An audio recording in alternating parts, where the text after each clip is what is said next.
Hello students, welcome to magnet brains. मैं Rupali Verma. Magnet brains अभी तक आपको 100% फ्री एजुकेशन देता आया है। घबराइए नहीं, आगे भी हम 100% ही आपको दे रहे हैं फ्री। यानी कि कुछ भी आपको इसके लिए रिपेमेंट नहीं करना, ना कोई पैकेज लेना, ना कोई कूपन लेना, बस आपको वीडियो देखनी है। ये सब तो आपको 100% फ्री मिल ही रहा है। इसके अलावा जैसे कि आप मेरे बैक साइड में देख रहे हैं कि magnet brain test paper series जो है क्लास आपकी 3rd to 12th for all subjects, ये भी आपको 100% फ्री मिल रहा है। यानी कि यहाँ पर आपको टोटल 100% फ्री एजुकेशन दी जाती है। इसके लिए आपसे कुछ भी नहीं लिया जाता। लेकिन अब मैग्नेट ब्रेन्स आपके लिए और भी कुछ लेकर आया है, जो आपकी पढ़ाई को मद्देनजर रखते हुए हम बहुत ही अच्छी चीज लेकर आए हैं। वो है, अब आपके लिए हम लेकर आए हैं बुक्स और ई बुक्स। ये बुक्स और ई बुक्स जो आपको मिल रही हैं, ये हैं किंडरगार्टन से लेकर क्लास 12 तक के सभी सब्जेक्ट्स के लिए। ये भाई बुक्स तो बहुत सारी मिलती हैं, तो इसमें क्या नया है? नया है भाई, बहुत कुछ नया है जो आपको पढ़ाई में बहुत ज़्यादा मदद करेगा। कैसे मदद करेगा, चलिए अब देखते हैं। जैसे हम कोई भी चैप्टर पढ़ना शुरू करते हैं, सबसे पहले हमने कोई चैप्टर लिया तो सबसे पहले हम क्या देखना चाहते हैं? सबसे पहले हम करते हैं डिटेल एक्सप्लेनेशन, ठीक है। फिर उसके बाद हम आते हैं एनसीईआरटी सॉल्यूशन, फिर उसके आते हैं हम कंप्लीट चैप्टर रिवीजन, फिर हम एमसीक्यूज करते हैं, फिर हम टेस्ट पेपर करते हैं, फिर हम सैम्पल पेपर करते हैं, फिर उसके बाद हम प्रीवियस ईयर क्वेश्चन पेपर करते हैं। तो देखिए, हमने किसी एक चैप्टर को हमने कितने स्टेप्स में काम किया ना, तो उतने ही स्टेप में आपके पास अलग अलग बुक्स हैं। मतलब कैसे? तो देखिए, सबसे पहले हमने डिटेल एक्सप्लेनेशन किया, तो हमारे पास एक पूरी ऐसी बुक है जिसमें हमारे सारे ही चैप्टर के डिटेल एक्सप्लेनेशन रहेंगे। वो बुक हो जाएगी हमारी थ्योरी बुक। उसके बाद हमने एनसीईआरटी सॉल्यूशन किया, तो एक बुक हमारे पास क्या हो गई? NCERT solution book. फिर उसके बाद हमने क्या किया? कंप्लीट चैप्टर रिवीजन, तो एक बुक होगी कंप्लीट चैप्टर रिवीजन बुक। फिर उसके आगे हम जैसे हम करते हैं सैम्पल पेपर, तो एक बुक में हमारे पास पूरे सैम्पल पेपर्स हो गए। तो ये सारी ही बुक्स रेडी हैं, इनको आप प्राप्त कर सकते हैं। अब सवाल उठता है कैसे? तो उसके लिए नीचे डिस्क्रिप्शन बॉक्स में आपके सामने एक लिंक दी है, उस लिंक को क्लिक करिए। उसके अंदर एक फॉर्म है, उस फॉर्म को फिल करिए, फिल करके सबमिट कीजिए। जब आप सबमिट कर देंगे तो हमारा एक टीम मेंबर आपसे बात करेगा इसके बारे में।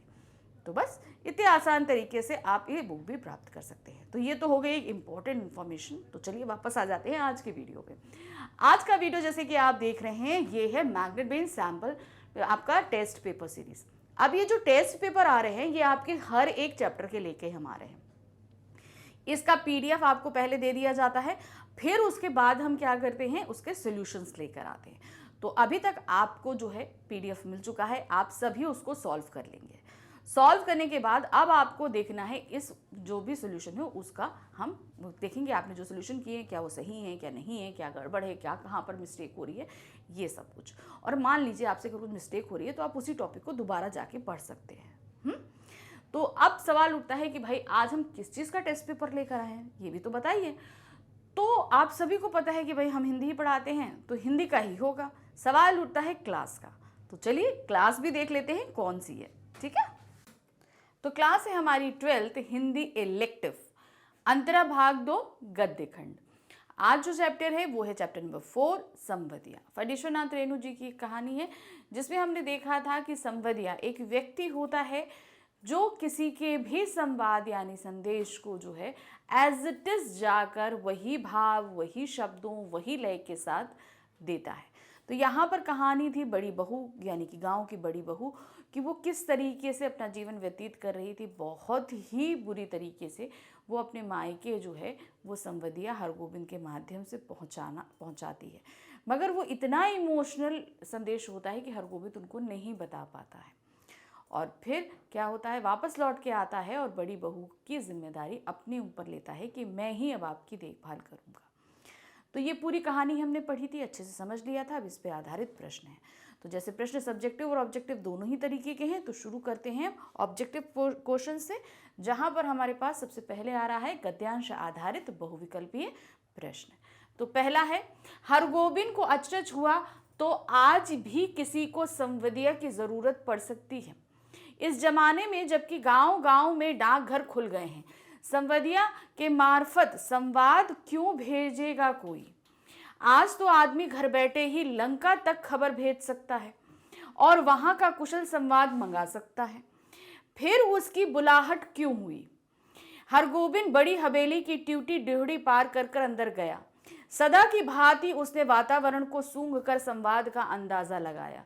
निश्चय ही कोई गुप्त समाचार ले जाना है।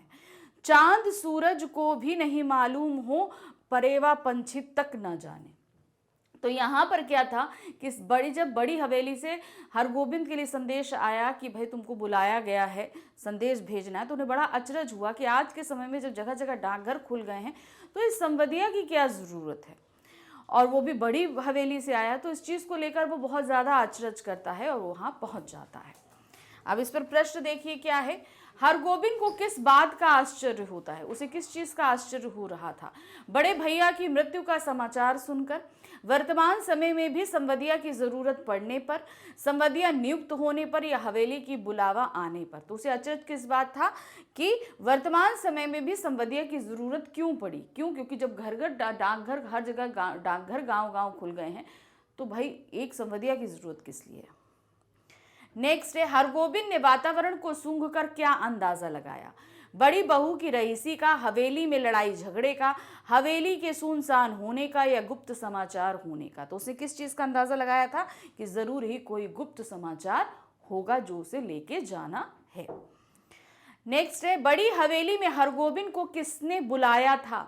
बड़े भैया ने, माली ने, बड़ी बहुरिया ने, या प्रधान ने? तो किसने बुलाया था? बड़ी बहुरिया ने बुलाया था। डाक व्यवस्था होने पर भी हरगोबिंद को बुलाने का क्या कारण था? डाक व्यवस्था थी लेकिन हरगोबिंद को तब भी क्यों बुलाया गया था? विश्वास पात्र होना, श्रेष्ठ कार्य की योग्यता होना, गुप्त संदेश भेजना, या अनुभवी होना? तो क्यों बुलाया गया था? कारण था कि एक गुप्त संदेश भेजना था जिसे पत्र के माध्यम से नहीं भेजा जा सकता था। डैश संवदिया के मार्फत संवाद क्यों भेजेगा कोई? हरगोबिंद ने ऐसा क्यों कहा, ऐसा क्यों बोला? डाक व्यवस्था होने के कारण, निम्न वर्गीय होने के कारण, बड़ी हवेली में अच्छे संबंध ना होने के कारण, या उपरोक्त सभी?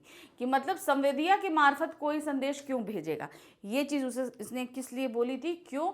क्योंकि हर जगह डाक व्यवस्था होती, तो फिर कोई मेरे लिए मेरे से संवाद क्यों भेजाना चाहता है?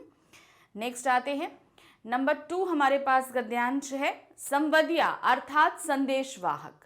हरगोबिंद संवदिया, संवाद पहुंचाने का काम सभी नहीं कर सकते। आदमी भगवान के घर से संवदिया बनकर आता है। संवाद के प्रत्येक शब्द को याद रखना, जिस सुर और स्वर में संवाद सुनाया गया है ठीक उसी ढंग से जाकर सुनाना सहज काम नहीं है, मतलब आसान काम नहीं है।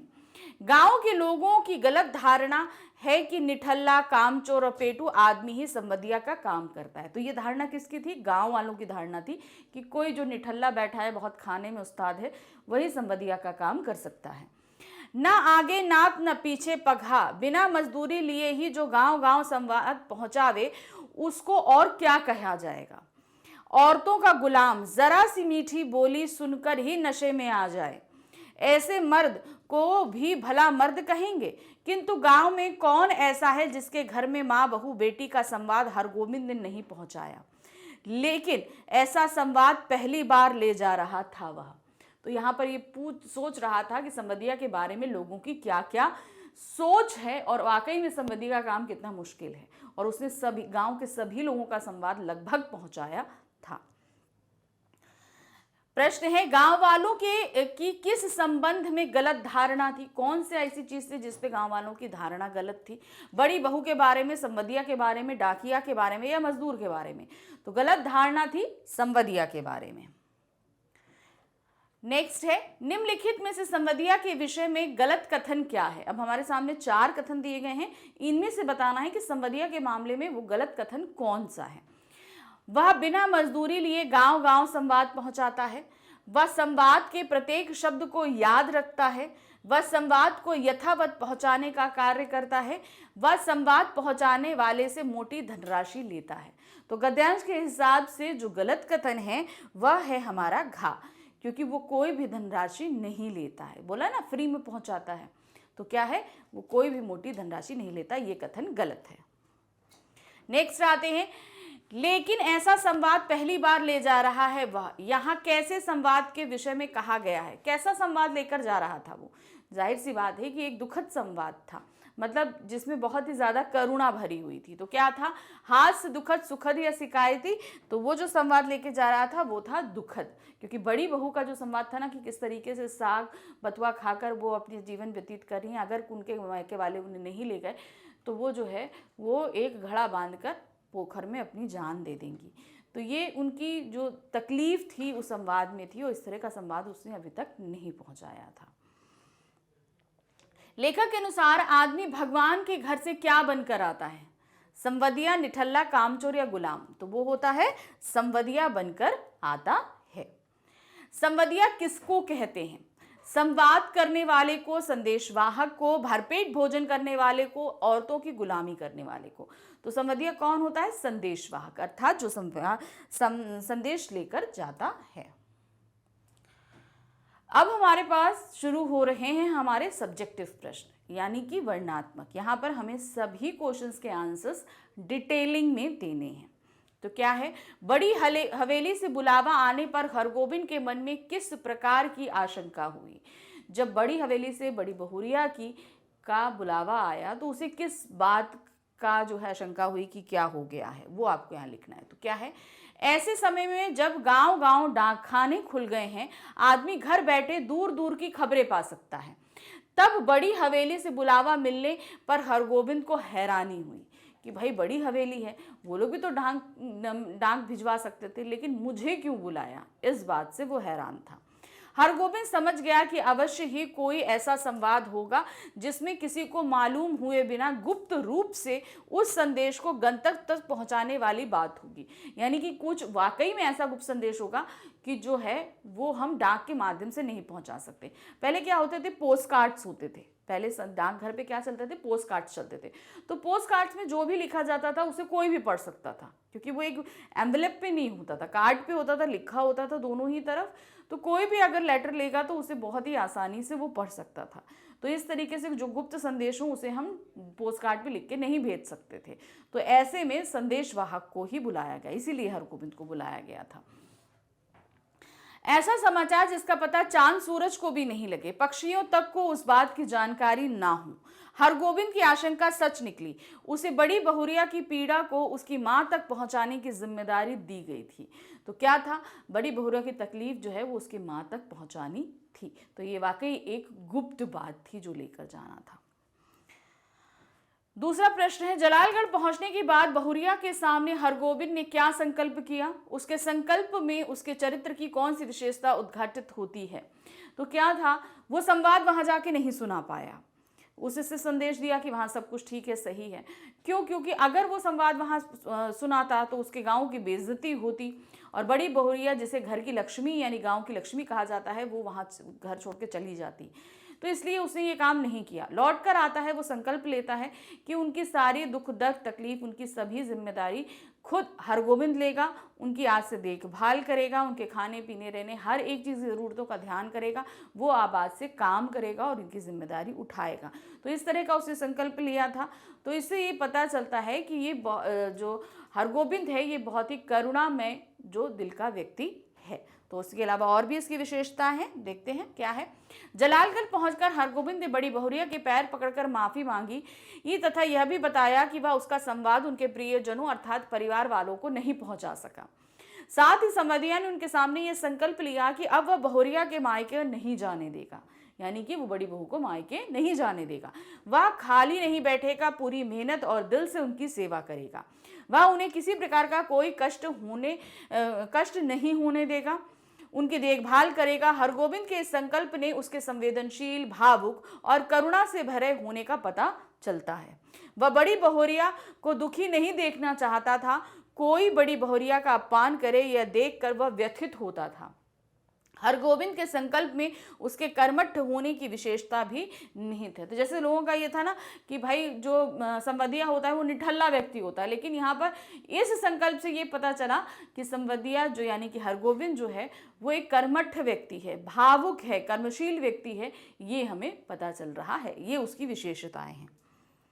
नेक्स्ट है, बड़े भैया के बाद बड़ी हवेली नाम मात्र की हवेली क्यों रह गई थी? भाई पहले तो बड़े भैया थे तो बड़े ठाट बाट सब कुछ थे। धीरे धीरे क्या हुआ, जब बड़े भैया चले गए तो उनकी मृत्यु के बाद भाई भी सभी जो है शहर चले गए। अपना अपना हिस्सा लेकर चले गए। कोई भी बड़ी हवेली की तरफ ध्यान नहीं देता। साल में 2 बार आते तो भी यहाँ पर सारी चीज़ें लेकर चले जाते, बड़े भैया को ऊपर से और कर्जे में डालकर चले जाते। तो एक तरीके से बड़ी हवेली की हालत बहुत ही ख़राब हो गई थी। सारी शान और शौकत, रईसी सब कुछ समाप्त हो चुकी थी बड़े भैया के जाने के बाद। किसी समय हवेली में नौकर नौकरानियाँ, मजदूरों और लोगों की भीड़ हुआ करती थी, किंतु आज तो अनाज भी बड़ी बहू को स्वयं अपने हाथों से फटकारना पड़ रहा है। कभी वे दिन भी थे कि बड़ी बहू के हाथों में मेहंदी लगाने से ही नाइन अपने परिवार को पाल लेती थी, लेकिन बड़े भाई के मरने के बाद हवेली की शान और शौकत, समृद्धि आदि सब जाती रही। तीनों भाइयों में लड़ाई झगड़े शुरू हो गए।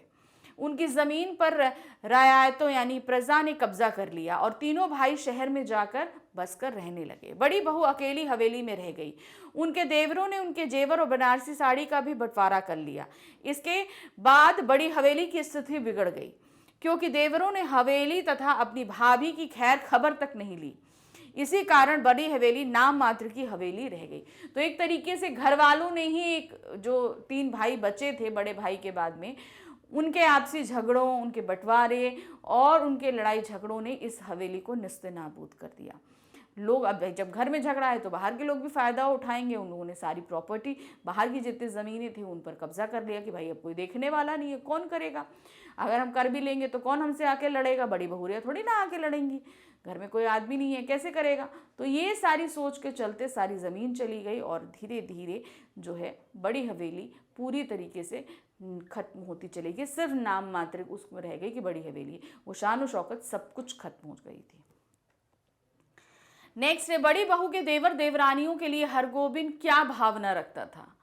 अब जो देवर देवरानी थे वो क्या थे, सिर्फ लालचवश आते थे और कुछ नहीं था वहाँ पर। बड़ी बहू से कोई लगाव नहीं, कुछ नहीं कि हाँ भाई एक बार आम की फसल हो रही है तो लेने आ गए, अनाज लेने आ गए, इस तरीके से वो मन में रखते थे। तो देखिए क्या है, बड़ी बहू के हृदय की व्यथा सुनकर हरगोबिंद को बहुत दुख हुआ। उसने सोचा कि बड़ी बहू के देवर देवरानियां कितने निर्दयी और बेदर्द हैं। ये लोग ठीक अगहनी धान के समय अपने बच्चों तथा परिवार के साथ शहर से गांव आ जाते हैं। यहाँ रहकर 10-15 दिनों में कर्ज और उधार कर देते हैं और जाते समय अपने साथ 2-2 मन चूड़ा चावल लेकर जाते हैं। फिर दोबारा आम के मौसम में आ जाते हैं और कच्चे पक्के आम तोड़कर उन्हें बोरियों में भरकर चले जाते हैं। शहर जाने के बाद एक बार भी पलटकर हवेली की तरफ नहीं देखते, ना ही बड़ी बहू की खैर खबर लेते हैं। उनके इसी बर्ताव के कारण हरगोबिंद उन्हें राक्षस की संज्ञा देता है। वे केवल अपना स्वार्थ सिद्ध करने के लिए गांव आते हैं, क्योंकि ना उन्हें बड़ी बहू से कोई चिंता है और ना ही हवेली की। तो क्या था, वो सिर्फ अपने फायदे के लिए साल में 2 बार आते थे, अपनी झोलियां पोटलियां भर के ले जाते थे। यहाँ की हवेली, बड़ी बहू, यहाँ की चीज से कोई उनको लगाव नहीं था, सिर्फ अपने। इसीलिए हरगोबिंद ने उन्हें राक्षस कह के बुलाया था। नेक्स्ट क्वेश्चन है, कटिहार जंक्शन पहुंचकर हरगोबिंद को यह क्यों महसूस हुआ कि सचमुच स्वराज आ गया है। भाई जब पहले वो कटिहार स्टेशन पहुंचा था तो उसकी गाड़ी छूट गई थी, खाली ये पता करने के लिए कि दूसरी कनेक्टिविटी गाड़ी उसे कहाँ मिलेगी। लेकिन अब क्या था, अब लाउड स्पीकर से हर प्लेटफॉर्म पे कौन सी गाड़ी आ रही है, कहाँ जा रही है, ये सारा अनाउंसमेंट हो रहा था। व्यवस्था बहुत अच्छी थी, इसीलिए उसने ये बात कही कि अब स्वराज आ गया है। तो क्या था, कटिहार जंक्शन पहुंचकर हरगोबिंद ने देखा कि 15-20 साल में बहुत कुछ बदल गया है। अब स्टेशन पर उतरकर दूसरी गाड़ी लेने के लिए किसी से कुछ पूछने की ज़रूरत नहीं रही, क्योंकि दूसरी गाड़ी के स्टेशन पर आते ही भोपू यानी कि लाउड स्पीकर से आवाज़ अपने आप निकलने लगी। थाना बिहंगपुर, खगड़िया और बरौनी जाने वाले यात्री 3 नंबर प्लेटफॉर्म पर चले जाएं, गाड़ी लगी हुई है। तो उसे जहां जाना था वो अनाउंसमेंट हो रहा था, उसे अच्छा लगा ये चीज़। इससे पहले जब वह कटिहार आया था तो यह पूछताछ करने में कि किस गाड़ी में चढ़ें, किधर जाएं के चक्कर में ही कितनी बार उसकी गाड़ी छूट गई थी। मतलब खाली कहाँ उसका जो रास्ता था उधर जाने के लिए उसे कौन सी गाड़ी पकड़नी है, यही पता करने के लिए उसकी गाड़ी छूट जाया करती थी। इस बार स्टेशन पर आकर मिली इस सुविधा से वह प्रसन्न हुआ और उसे लगा कि सचमुच स्वराज आ गया है। नेक्स्ट है, संदेश भेजते समय बड़ी बहुरिया की तथा हरगोबिंद की मनः स्थिति पर प्रकाश डालिए। अब जब संवाद सुना रही थी बड़ी बहुरिया तो वो वाकई बहुत तकलीफ में थी, बहुत दुख में थी। मतलब अब देखिए अपनी इस कंडीशन को अपने घर वालों को बयां करना एक वो, और दूसरा यहाँ पर हरगोविंद की मनस्थिति क्या थी कि गांव की बड़ी हवेली की बड़ी बहू की इतनी बुरी हालत है, ये देखकर सोचकर ही वो जो है सिहर उठा था। तो क्या है, संदेश भेजते समय बड़ू बहू की मानसिक स्थिति अत्यंत शोचनीय थी। वह अपनी हवेली की परिस्थिति से अत्यधिक तंग आकर अपनी मां के घर जाना चाहती थी। इसके लिए वह भाई भाभी की सेवा करने के लिए भी तैयार थी। संदेश भेजते समय बहुरिया की आंखें छलछला रही थी, यानी कि उनमें आंसू थे। हरगोविंद की मानसिक दशा भी अच्छी नहीं थी। बड़ी बहुरिया की विपन्न स्थिति से वह अत्यंत दुखी था। बड़ी बहू के संदेश का प्रत्येक शब्द उसके मन में कांटे की तरह चुभ रहा था। वह असमंजस की स्थिति में था कि वह बड़ी बहुरिया के संवाद को किस प्रकार उसकी मां को सुनाएगा। एक तो वो सुनकर ही बहुत व्यथित हो गया था, फिर दूसरा ये लग रहा था कि जो संवाद सुनाया गया है इतना दुख भरा, वो कैसे बड़ी बहुरिया की मां को सुनाएगा। ये एक असमंजस की स्थिति उसके पास बन गई थी। नेक्स्ट क्वेश्चन है, बड़ी बहुरिया ने संदेश में क्या कहा था तथा हरगोविंद ने बड़ी बहू की मां को क्या संदेश दिया। अब उन्होंने क्या कहा था कि भाई उनके पास अब खाने को भी नहीं है, साग भात खा के कब तक अपना जीवन चलाएंगी। साथ ही बोला था वहाँ आकर मैं बड़े भाई और भाभी की सेवा करूँगी, उनके बच्चों के बची हुई जूठनी खा लूँगी, घर के कोने में पड़ी रहूँगी, अगर तुमने नहीं बुलाया तो मैं यहीं पर तालाब में डूबकर अपनी जान दे दूँगी। ये सभी कुछ जो है बड़ी बहू ने संदेश में कहा था। मगर हरगोविंद ने वहाँ जाके क्या कहा कि वहाँ पर सब कुछ अच्छा है, बड़ी बहू खुश हैं, अगले साल आएंगी, ये सभी कुछ जो है उन्होंने जाकर वहाँ बताया था। तो देखिए क्या है, बड़ी बहुरिया ने संदेश में कहा था कि माँ से कहना मैं भाई भाभीियों की नौकरी करके पेट पाल लूँगी, उनके बच्चों की जूठन खाकर एक कोने में पड़ी रहूँगी, लेकिन यहाँ अब और नहीं रहूँगी। और कहना यदि माँ मुझे यहाँ से नहीं ले जाएगी तो मैं किसी दिन गले में गड़ा बांधकर पोखर में डूब मरूंगी, बथुआ साग खाकर कब तक जीऊं। हरगोविंद ने बड़ी बहू की मां को सच ना बताकर झूठ बोल दिया। कहा कि दशहरे के समय बड़ी बहू गंगा जी के मेले में आकर आपसे मां यानी कि मां से मिल जाएंगी। वह अभी आ भी नहीं सकती हैं क्योंकि सारी गृहस्थी का बोझ उन्हीं पर है। तो जो संवाद दिया गया था वो नहीं बताकर हरगोविंद ने अपनी तरफ से उस संवाद को बता दिया था। नेक्स्ट क्वेश्चन है, बड़ी बहुरिया का संदेश देने में हरगोविंद ने क्या क्या शारीरिक और मानसिक कष्ट सहे और क्यों, पाठ के आधार पर बताइए। भाई उसने पैसे तो नहीं लिए बड़े बहू से, जब तक जितने पैसे थे तो वो ट्रेन और बस में चल के उसने अपना काम किया। वहाँ से लौटते समय भी उनके घर वालों से उसने कुछ नहीं लिया और ना ही कुछ वहाँ पर खाया। अब उसको जब इसी वजह से जब उसके पास पैसे नहीं थे तो उसे काफ़ी दूर लंबा भी चलना पड़ा था। तो ये सभी उसके पास शारीरिक कष्ट थे। मानसिक कष्ट था, उसे ये हो रहा था कि भाई अगर घर गांव की बड़ी बहुरिया यानी कि जिन्हें वो घर की लक्ष्मी मान रहा था, गांव की लक्ष्मी माना था, वो गांव छोड़कर चली जाएंगी तो अनर्थ हो जाएगा। तो इस तरह उसकी मानसिक स्थिति भी अच्छी नहीं थी। तो इस तरह उसने बहुत सारे कष्ट शारीरिक और मानसिक तौर पर सहे थे। तो क्या है, बड़ी बहुरिया का संदेश देने में हरगोविंद ने निम्नलिखित शारीरिक और मानसिक कष्ट सहे। तो इनको आप पॉइंट में लिख सकते हैं या हेडिंग डाल के भी लिख सकते हैं। एक तरफ शारीरिक कष्ट हेडिंग डाल के वो लिख देंगे, फिर मानसिक कष्ट ये हेडिंग डाल के लिख देंगे। और यहाँ पर हमने पॉइंट्स में दिया है। देखिए क्या है, स्टेशन पर पहुँचते ही हरगोविंद का मन भारी हो गया तथा एक और वह बड़ी बहू से दुख से दुखी था। वहीं दूसरी ओर उसे अपने गांव की इज्जत की भी चिंता थी। यदि वह बड़ी बहू के संदेश को उनके परिवार वालों को सुनाता तो वह अपने गांव वापस चली जाएगी और हरगोविंद के गांव की बदनामी होगी। इस प्रकार वह मानसिक उलझन में फंसा हुआ था कि चली जाती तो बदनामी भी होती। कटिहार स्टेशन से जलालगढ़ तक वह 20 कोस पैदल चल के आया था, जिस कारण वह शारीरिक रूप से इतना अधिक थक चुका था कि अर्ध चेतना अवस्था यानी कि बेहोशी में पहुंच गया। उसे कुछ समझ नहीं आ रहा था कि वह किस जगह पहुंच गया है। अतः हरगोविंद को कई तरह के शारीरिक और मानसिक कष्ट सहने पड़े। यह सब उसने अपने गांव की बड़ी बहू के लिए किया क्योंकि वह उनका बहुत आदर करता था। तो ये सब उसने सहे थे सिर्फ बड़ी बहुरिया के लिए। नेक्स्ट क्वेश्चन है, फणीश्वर नाथ रेणु ने बड़ी बहुरिया की पीड़ा को, उसके भीतर के हाहाकार को संवदिया के माध्यम से अपनी पूरी सहानुभूति प्रदान करी है। इस कथन की समीक्षा कीजिए। तो फणीश्वर नाथ रेणु ने ये कहानी लिखी है, हम सभी को जानते हैं। तो यहाँ पर बड़ी बहुरिया का जितना भी कष्ट है, सब कुछ है, उन्होंने संवदिया के माध्यम से यहाँ व्यक्त किया है। तो ये उन्होंने बिल्कुल सही किया है या इसमें कुछ कमी रह गई है, क्या है, ये आपको यहाँ बताना है। तो देखिए क्या है, संवदिया कहानी में फणीश्वर नाथ रेणु ने मानवीय संवेदनाओं की गहरी तथा अत्यंत प्रभावी अभिव्यक्ति प्रस्तुत की है। तो देखिए यहाँ पर बहुत ही इमोशनल टच दिया गया है और इसे हम सभी के दिलों में पहुंचाने के लिए उन्होंने जिस वे यानी कि जिस भाषा का, जिस शैली का इस्तेमाल किया है, वो पूर्ण रूप से कारगर रही है। इस कहानी में लेखक ने असहाय, सहनशील, मन की कोमल भावनाओं, उसके दुख, दर्द, करुणा, व्यथा और यातना को अत्यंत हृदय स्पर्शी ढंग से व्यक्त किया है, जिसे पढ़कर पाठक का हृदय भी भावुक हो जाता है। तो हमने भी जब पाठ पढ़ा था तो जो बड़ी बहुरिया की जो कंडीशन थी और उससे जिस अब वो कंडीशन में आ चुकी थी, उन दोनों कंडीशन को अगर हम देखें तो हमें वाकई पढ़कर बहुत दुख हुआ था। हरगोविंद तथा बड़ी बहू आदि पात्रों के माध्यम से लेखक ने अपने प्रदेश के दुखी और बेसहारा पात्रों की दुख वेदना को अपनी पूरी सहानुभूति के साथ अभिव्यक्त किया है। मतलब वो लोग जिनके पास अब कोई सहारा नहीं बचा है कि वो किस तरीके से अपना जीवन यापन करें, तो उनके दुख तकलीफ को एक तरीके से निकाल के सामने रखा है। साथ ही परिवार के बंटवारे और समाप्त होते हुए मानसिक संबंधों का चित्रण भी लेखक ने किया है। कहानी में लोक भाषा के शब्दों का भी सुंदर ढंग से प्रयोग किया गया है।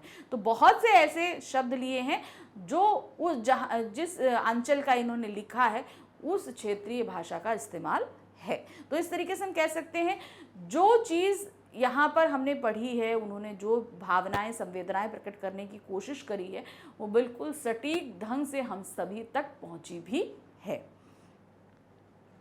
नेक्स्ट क्वेश्चन है, गांव की मान्यता के अनुसार संवदिया किसे कहा जाता है, उसके स्वभाव की 2 विशेषताएं बताइए। तो गांव के भाषा के अनुसार संवदिया क्या था, निठल्ला, बेकार, क्या कहते हैं, पेटू, ऐसा व्यक्ति था, है ना। तो अब यहाँ पर आपको संवदिया की 2 विशेषताएं भी बतानी है। तो देखिए क्या है, गांव के लोगों की मान्यता के अनुसार संवदिया उसे कहा जाता है जो निठल्ला, कामचोर, पेटू आदमी होता है। उसकी कोई गृहस्थी नहीं होती, वह मजबूरी में ही संवाद सुनाता है और औरतों का गुलाम होता है। वह औरतों की मीठी आवाज के नशे में आ जाता है, अतः वह मर्द यानी आदमी कहलाने के लायक नहीं है। तो ये तो मान्यता हो गई क्या, गांव वालों की संवदिया के प्रति। अब हमें संवदिया के स्वभाव की विशेषता बतानी है। क्या है, संवदिया के स्वभाव की 2 विशेषताएं निम्नलिखित हैं। संवेदिया सूक्ष्मदर्शी होता है, वह भावुक संवेदनशील होता है। अब अगर वो सूक्ष्मदर्शी नहीं होगा तो किसी की भावनाओं को वो इतना सूक्ष्म निरीक्षण नहीं करेगा कि जाकर एज इट इज किसी को सुना सके। तो यानी कि जब उसे संदेश सुनाया जाता है तो वो हर एक छोटी छोटी बारीकी को ध्यान रखता है और संवेदनशील होता है, क्योंकि सभी संवेदनाओं को उसे एज इट इज सुनाना होता है। फिर दूसरा है, वह ईमानदार तथा समझदार होता है, वह बिना मजदूरी लिए गांव गांव संदेश पहुंचाता है। मतलब एक तो ईमानदार है, वो कुछ ले नहीं रहा है, दूसरा वो जो है उस पर विश्वास पात्र भी होता है कि उसका जो है, जो उसको जितने भी संदेश सुनाए जा रहे हैं तो लोग विश्वास करके अपनी पर्सनल बातें उन लोग को बताते हैं। और साथ ही समझदार होता है, क्यों, क्योंकि वो सारी चीज़ों को वैसे सुनाता है, अब किसी की बातों को लीक नहीं करता। एक ये हो गया। फिर दूसरी और बात क्या रहती है कि वो बिना मजदूरी लिए गांव-गांव जाता है और काम करता है। तो ये तो हो गया हमारा पूरा टेस्ट पेपर, हमने फटाफट पूरा कंप्लीट कर लिया। अब आज जो हमने जो टेस्ट पेपर कराया, इसके अलावा हमारे और टेस्ट पेपर हैं, ध्यान रखिएगा। साथ में आगे आगे जो है हम सभी सॉल्व करते रहेंगे, क्योंकि इन जो पेपर्स है, टेस्ट पेपर, इनको सॉल्व जो आप करोगे तो आपको बहुत फ़ायदा होगा। मैं हर बार इस चीज़ के लिए बताती हूँ। तो आ जाते हैं आज की एक छोटी सी इन्फॉर्मेशन पे, और बहुत ही इम्पॉर्टेंट है आप लोगों के लिए। वो है कि मैग्नेट ब्रेन्स अब आपके लिए लेकर आ रहा है बुक्स और ई बुक्स। ये बुक्स ई बुक्स आपको मिल रही हैं किंडरगार्टन से लेकर क्लास 12 तक के सभी सब्जेक्ट्स के लिए। इन बुक्स को हमने बहुत ही आसान बनाने के लिए अलग अलग कैटेगरीज में डिवाइड किया है। अब ये कैटेगरीज कैसी होती हैं, जैसे कि हम लोग जब चैप्टर पढ़ते हैं तो उसके बाद हम लोग करते हैं एनसीईआरटी सोल्यूशन। तो हमारे पास एक बुक रहेगी जिसमें हमारे सभी चैप्टर के एनसीईआरटी सोल्यूशन रहेंगे। फिर हम एमसीक्यूज़ करते हैं तो एक बुक हमारी रहेगी एमसीक्यूज़ बुक। फिर उसके बाद हम करते हैं कंप्लीट चैप्टर रिवीजन, तो एक बुक हमारे पास हो गई कंप्लीट चैप्टर रिवीजन बुक। तो इस तरीके से अलग अलग कैटेगरी की बुक हमारे पास में रेडी है। अब आती है बात कि इसे आप कैसे प्राप्त करेंगे। तो इसे प्राप्त करने के लिए नीचे यानी कि डिस्क्रिप्शन बॉक्स में आपके सामने एक लिंक दी गई है, उसके अंदर एक फॉर्म है, उस फॉर्म को फिल करिए, सबमिट करिए। जैसे ही आप सबमिट करेंगे हमारा एक टीम मेंबर आपसे कांटेक्ट करेगा इस बुक के रिगार्डिंग। तो बुक प्राप्त करके भी आप अपनी पढ़ाई, अपने प्रिपरेशन सभी कुछ बहुत अच्छे तरीके से कर सकते हैं। तो आगे अभी और भी वीडियो हैं, साथ में रहिएगा। Thank you for watching, bye bye.